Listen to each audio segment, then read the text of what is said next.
For a great cup of joe, there's one thing you should know. Your morning brew can also be playful. Buff Boy Brewing guys make the temperature rise. And you surely feel naughty when you swallow our coffee. If you want some real heat, give your mouth a fine treat. You will want some more, rest assured. Buff Boy Brewing, you can't get enough of.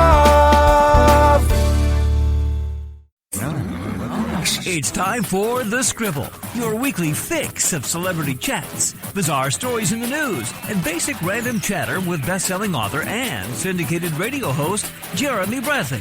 Make sure your seat is in the upright and locked position and your barf bag is securely in place. Here's Jeremy Bradley. Thank you very much, Larson. Jeremy Bradley here. This is The Scribble. Thanks for tuning in at thescribbleshow.com and on SoundCloud and iTunes. Thanks for listening to our 60-minute supersized podcast last week. That was crazy to have the 4 guests that we did have on the show. And this week we're cramming even more into 30 minutes. The Big Brother finale happened Wednesday night. Early Thursday morning, I chatted with the finalists, Paul, Josh, and Christmas, about their time in the house. You're going to hear all of that today here on The Scribble. And we're going to get into that right after this. Who are the Kardashians feuding with now? What did that little thug Justin Bieber do this time? Who's getting hitched? And who's headed for Splitsville? Hear the latest celebrity news and gossip every day on Entertainment Wrap-Up. The good, the bad, the ugly, but mostly the ridiculously hilarious. It's all recapped in this daily segment at entertainmentwrapup.com. Have a laugh at the expense of the rich and famous when they take themselves way too seriously. It's 3 minutes of time-wasting fun at entertainmentwrapup.com. Check out Entertainment Wrap-Up at entertainmentwrapup.com. Brought to you by Speak Free Books. Well, she came in 3rd place on Big Brother 19 and, I guess, sat out most of the competitions anyway, but still made it to the finals, so that's saying something. Christmas is joining us on the line. Hey there. Hey, I actually stood in a lot of the competition. Oh, that's true. Okay. The week after my surgery, I stood there for 3 hours with one leg. Not too bad. I was going to say, and then I stand corrected then, I guess, right? I love it, yes. Okay, first off, I have to ask, how many times a day do you get comments about your name? I just need to know. I need to know. Anytime I meet somebody new, they usually think I'm lying, and then they go, "Oh, that's funny on Thanksgiving." And I'm like, "Oh, haha, I've heard it." So if you're gonna meet me, at least come up to me and have like a really good response. But most people think I'm lying, and then they figure out that I'm telling the truth, or they know of me through a friend. So it's a lot, way more than you think. Does it get old though? I imagine it's annoying. It can be, but it depends on how the person is. If they just won't let it go, I kind of go on to Creepy Christmas. I'm like, no, bitch, that's my name. I love it. All right, so let's talk about gameplay. First off, are you going to sue Jason for breaking your foot? Let's be honest. No. Okay. No? In that moment, what were you thinking was going to happen? Were you obviously, ouch, I'm in pain, but were you thinking the game is over, maybe I should try to downplay this, that doesn't hurt as much? Like, what were you thinking? When I broke my foot, I knew it was broken, and I was panicking because I was trying to figure out how to let me stay in the house. And when I figured out, when they gave me that decision, there was never a thought in my mind whatsoever about leaving, whether it was in that moment or afterwards. And it was all about how can I get back in the house, how can I get back in the game. And I really had to completely downplay the amount of pain that I was in, the frustration that I had, the difficulty that I had. I couldn't ask for help for anybody because I didn't want them to see me as a burden. I had to show that I was capable of taking care of myself and still playing this game. So it was extremely difficult, and I feel that maybe people don't know how difficult it was. And I made it look a little easier than what it was, but it was one of the hardest things that I've had to go through in my life. You weren't allowed to compete in a lot of the competitions, and you were saying standing on the sidelines. Was there one that you just really wanted to play that you knew you could win but couldn't? I really, really wanted to play OTA. I wanted to play every single competition. I love competing. It feeds my spirit. I love it so much. It just makes me happy. And every time I would get turned down, it put me at a disadvantage because I had no opportunity to defend my position. But it took a little piece of my heart. And it was difficult to keep my head up and stay positive watching everybody else play Big Brother physically. And I really wish I had been able to compete in OTEV. I wish that I had been able to compete in the comic book strip, BB Comics, and really any and all of them. Sitting on the sideline was excruciatingly painful, not just on my foot, but my heart too. I imagine, though, it gave you some time when people were eliminated from competitions to maybe kind of do some side chit-chat, though, right? It gave me a position to be able to play a harder social game and not be seen as a physical threat, so people weren't eyeballing me as much as they were the first 2 weeks. So it definitely played to an advantage, but it doesn't mean that I was happy about that advantage as much as I would have been happy about competing. Let's talk about the fellow house guests. In your opinion, and at least, obviously viewers at home have seen different sides of the competition, but in your eyes, in the house, who played the best game? I voted for Paul in the end because I saw how hard he worked from the very beginning. People think that I was blind to it at the end and that I was just being pulled around as a pawn, but he was a pawn for me as I was for him. And we definitely leaned on each other and used each other in the game to benefit ourselves going forward. And he played the heck out of his game. He thought about every position and every move before it was made. And, I think that that's how Big Brother is played. I'm proud of Josh for winning. I wish that he would have stuck true to his word and taken me to the final two. But I also believe that if he had taken me if either one of the guys had taken me to the final two, I would have won. I believe that. Let's talk about something like that, though, because we know that it's gameplay, lying is a part of it, blah, blah, blah. But you have to. Anybody, I think, would take it personally then. When you're told that, right? I'm going to take you to the final two, it's going to be us, and then it doesn't happen. I mean, really, how did you feel in that moment? I felt let down. I felt disappointed. I felt betrayed. And devastated. I didn't want to campaign against any of my teammates, and I had made that decision before we even got to Final 3. So in that moment, when Paul did campaign to stay, I was kind of shocked. I don't know, you probably saw my face. I was like, what? But I made that decision, and I stick to it. I was devastated, but I also understood and respected his game move. Who will you absolutely 100% be friends with outside the house? 100% be friends with? Yeah. Oh, for sure, both Josh and Paul.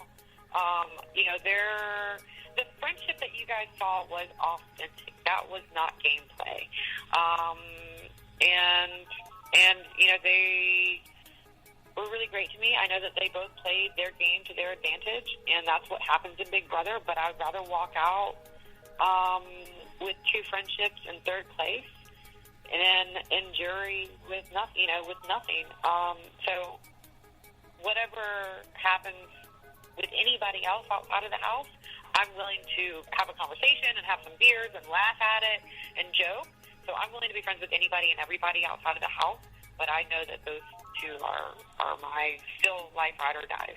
When you're locked in the house, you obviously get to know each other really well, maybe even too well.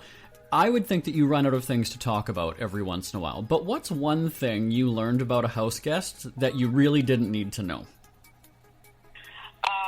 Mark's bathroom schedule. That thing is an atomic bomb 24/7.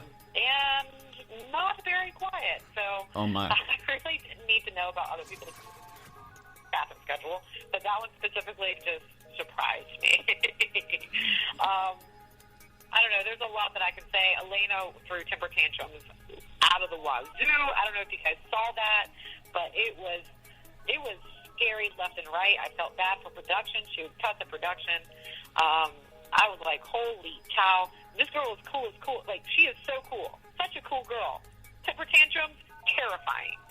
And there was I could really go down the whole list.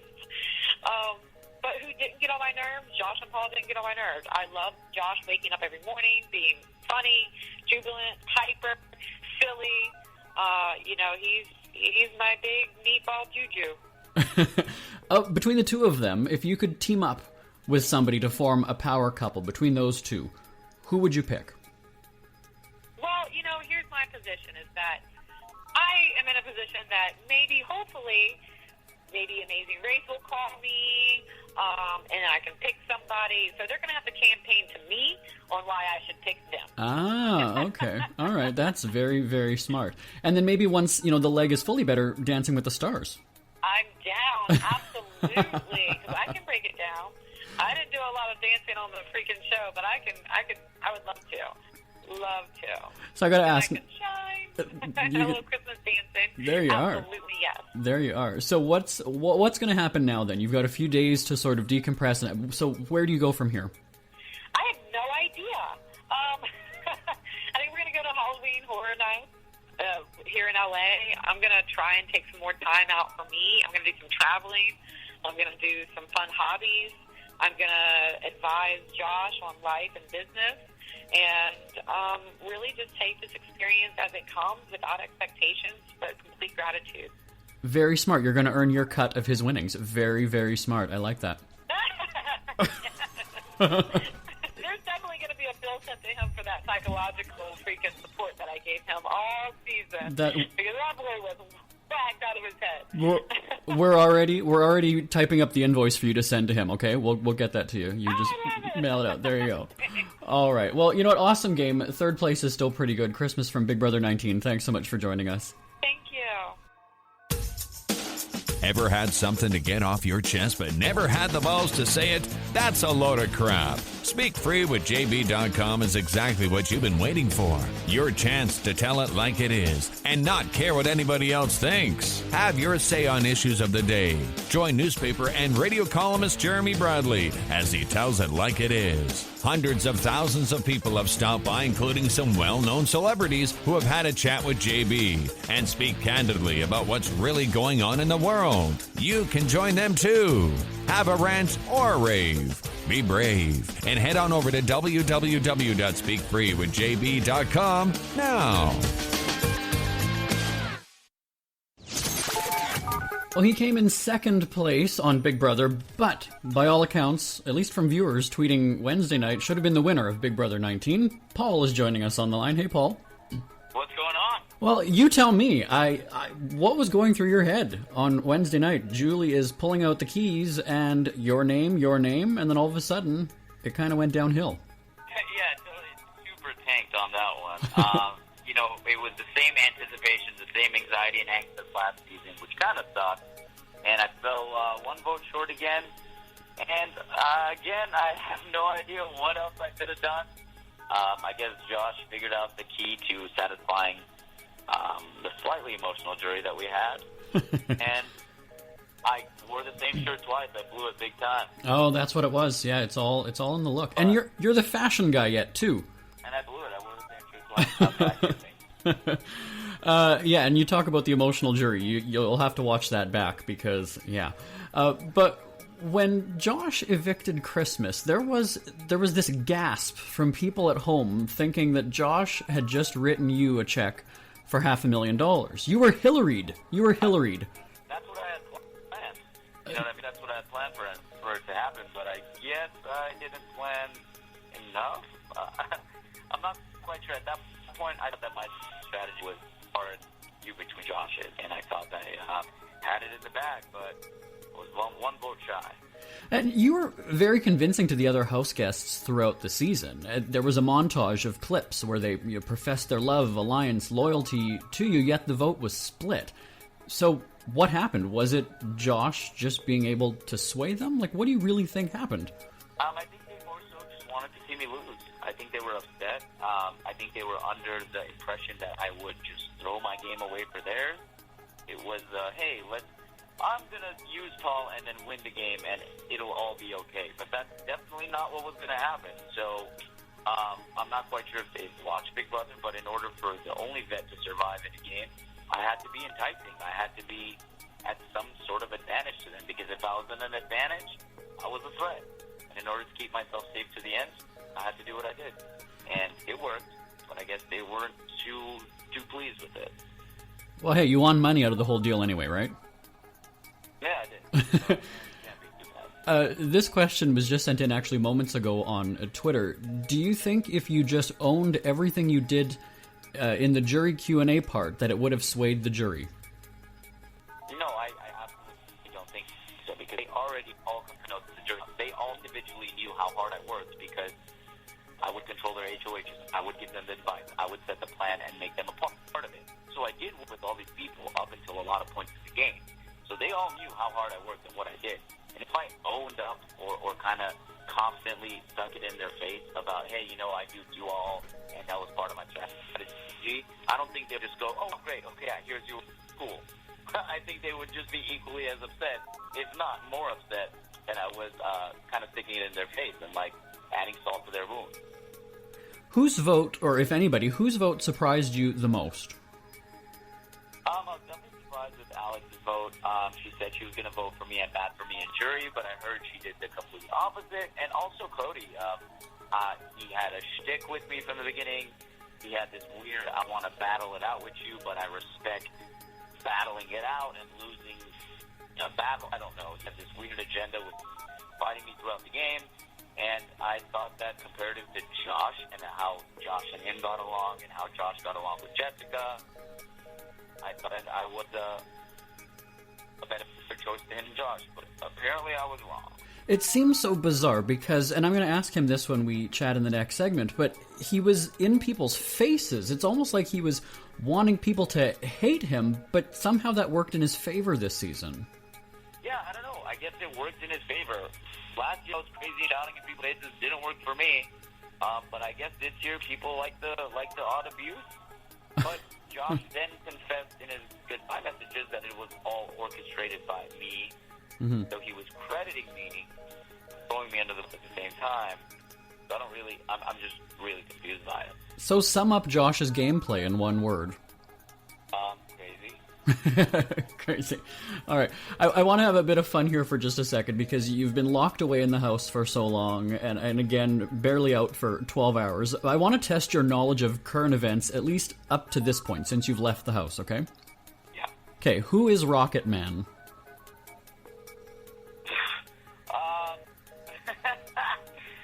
No idea.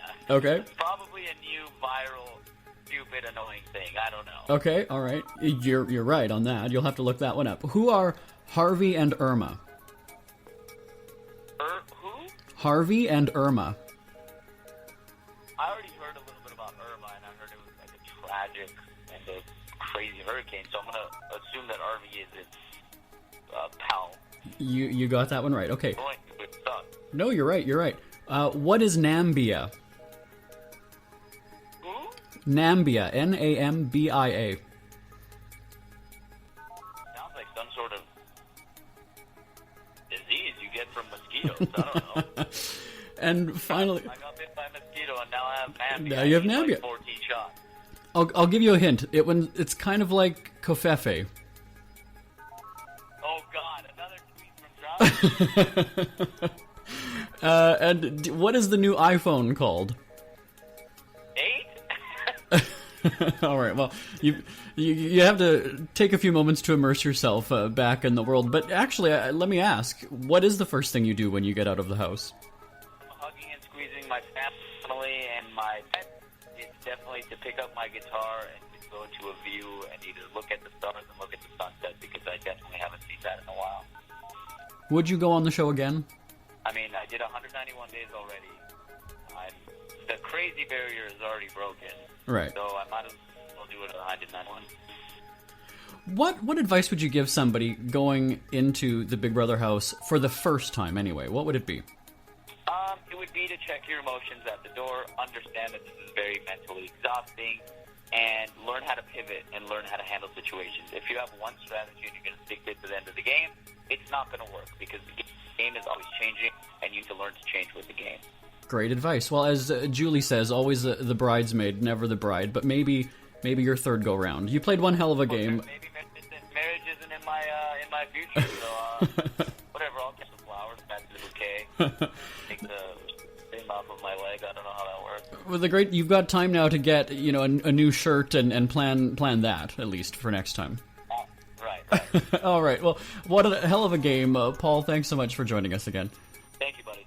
It's never too early to start thinking about your next holiday. Have you checked out Mexico recently? From tequila tasting, swimming with horses, to ziplining through the jungle and watching whales and dolphins in their natural habitat, Puerto Vallarta has it all. Visit mexico.jbonair.com to see all the fun PV has to offer. That's at mexico.jbonair.com for hundreds of photos, interviews, and videos from around the tourist hotspot. Check out mexico.jbonair.com for all the fun. That's mexico.jbonair.com.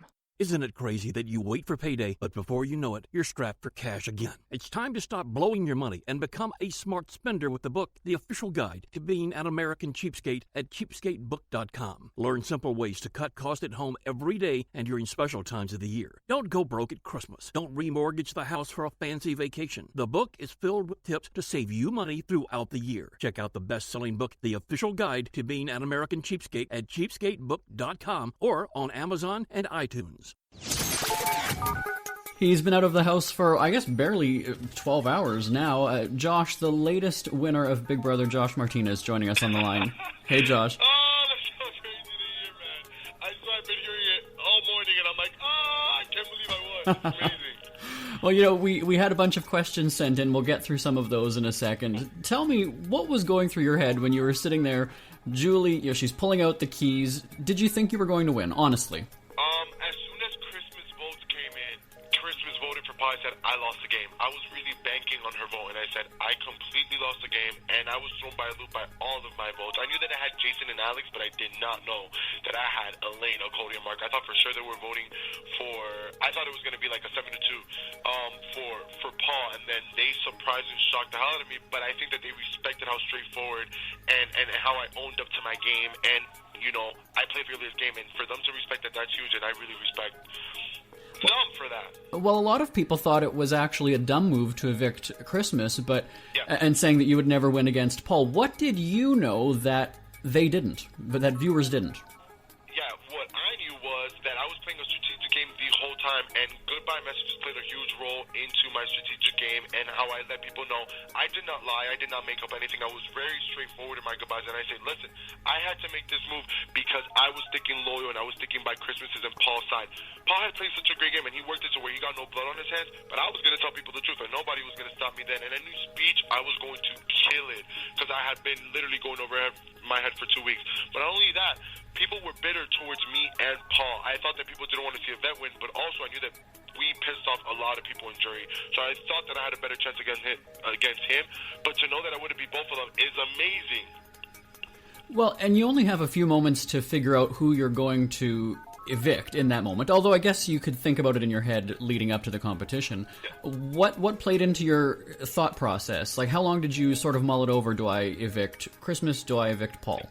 I actually went into it knowing that I was going to take Paul. I gave Paul my word a few days prior to that show, and I told him, listen, I'm giving you my word, and I'm going to stick loyal, and I'm going to stick by it. I'm going to take you to the end, and if I lose, I'll lose happily knowing that I walked out of this house being who I am, and I didn't change that, and I didn't go back on my word. Not only that, Christmas, she was my ride or die. She was my day one, but I asked her probably a week before that, and I was like, listen, I'm going to take you to the end. Can you give me the same in return? And she told me, I don't know if I can. I think it's best for you to take Paul. I don't know if they aired that, but once she said that, I knew she wasn't going to take me. Not only that, as people were walking out of the house, they were giving Christmas's hugs, saying, I'm so happy for you if you make it to the end. You know, people didn't see that because it would be when we were off air, Alex would give her roses. Kevin was literally like, if you make it to the end, I'm going to give you my vote. So I heard all these conversations. I was like, whoa, she's going to be me at the end because she's going to have more votes and she's going to be more liked than me. So I was completely shocked when people started telling me that I would have beaten her too. You say that you played the game as yourself, and you got up in a lot of faces this summer. Did you ever think that would work against you? Because it's strange to think that it actually got you respect, at least when it came to the jury vote. Yeah, to be honest with you, I thought that it was going to go against me, but in the same sense, once I got through my mind that if I'm going to go out, I'm going to go out of this house being a fearless player and knowing that I stayed true to who I was, and I didn't mean to personally hurt hurt anybody, personally attack anybody. If anything, I wanted to hit people with straight facts and straight game of how shady their game was playing. And I meant to put targets on their back and expose their game. But I knew that at that point, people saw how loyal I was and how everything I said was coming full circle, and it always seemed to be the truth. And, and people saw me as an asset in the game, and also people thought that they could beat me. But to know that I was respected for being myself and staying true to who I was and just speaking my mind and not being scared, I love that, man. That's the best feeling ever. Well, I thought at some point if you were evicted that you would have gone out clanging the pans. Would you have? 100%. I was going to go out there with my Egyptian hat, my pots and pans, and do on my way out. That was the plan.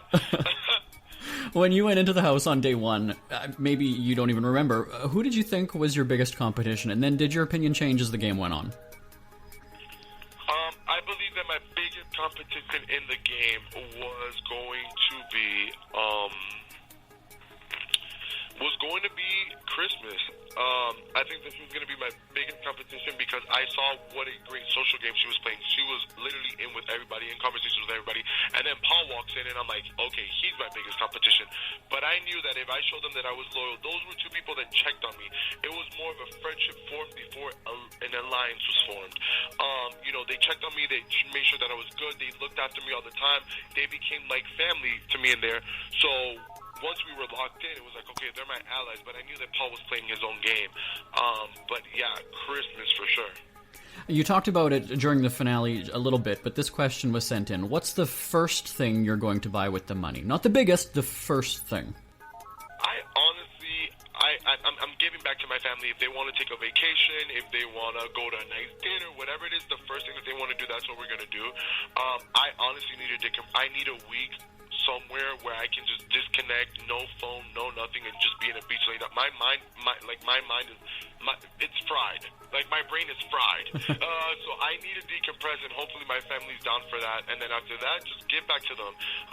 My parents have worked so hard, so I'm ready to take care of them and get back to them, even though they don't want it. They're like, go start your life and do your thing. I'm like, nope.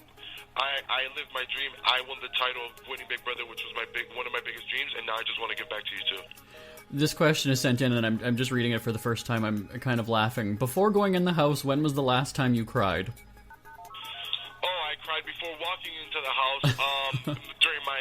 during my home tape, I was literally bawling. This is the thing.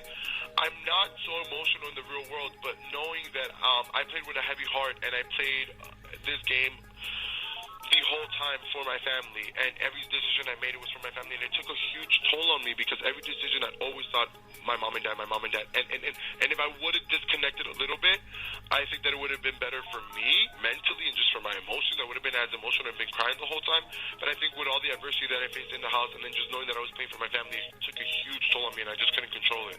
Some of the house guests called you out for crying, though. You would go on a rampage and then start crying after. I mean, is that how you deal with things? You say that the house kind of threw you for a loop mentally. Yeah, the house threw me for a loop because part of my strategy was to expose people's games and call them out for their game. But as soon as I would do that, it turned aggressive and personal real quick, so then I would get in the defense and take things back. And I don't know how it was edited, but that's literally how it would go. And in life, as you would see, I would call people out for their game, say this is it was an aggressive tone or not, with pots and pans or not. I was calling you out for your game, and people would say personal things because they had no game, nothing to say, because I played such a loyal, straightforward game. They had nothing against me, so they would hit me with cheap shots like, oh, you're a moron, oh, you're a fattest, oh, you're all this stuff, and it did take a toll on me. But, I was emotional after because all the things that were said, but not only that, it was always up in your face, it was aggressive, and in my day-to-day life, I don't do it that, I just walk away, and to have to face it every single day, people don't realize how hard that is. You talk about the editing and maybe how it was presented. Do you plan to watch the season? Did anybody record it for you? I do not plan to watch the season. I lived the experience. I don't want to relive it twice, to be real with you. But if I do clips and just clips that the fans send me and things like that, I'm definitely going to watch, but I can't rewatch. It was so intense. It was the biggest blessing, but I'm walking away with the memory that I have of me winning, the friendships that I formed with Paul and Christmas, and just knowing that I won because I was authentically myself and I stayed true to myself, and that's what got me the win. I'm so happy with that. I'm not changing anything. Well, of course. Now, sum up the experience then in one word. Intense. Intense was, the one word for the experience. But the biggest blessing and intense. Well, you certainly did play the game. Again, congratulations, Josh. Thanks so much. Big Brother 19 winner. Yeah, later. All right, take care now. We hear you chirping. Get scribbling. Tweet up the Scribble at The Scribble Show. Join the discussion with Jeremy Bradley. It's all going down right now on Twitter at The Scribble Show and at thescribbleshow.com. My name is Jeremy Bradley. This is The Scribble. Feel free to give me a shout anytime. It's always awesome hearing from you. Live at jbonair.com is the email address. I'll talk to you next week. Bye-bye, everybody. Want more Scribble? Check out thescribbleshow.com for past shows, celebrity interviews, cheapskate tips, and more. That's at thescribbleshow.com and on Twitter at The Scribble Show. The Scribble is a speak-free media presentation. If you want some real heat,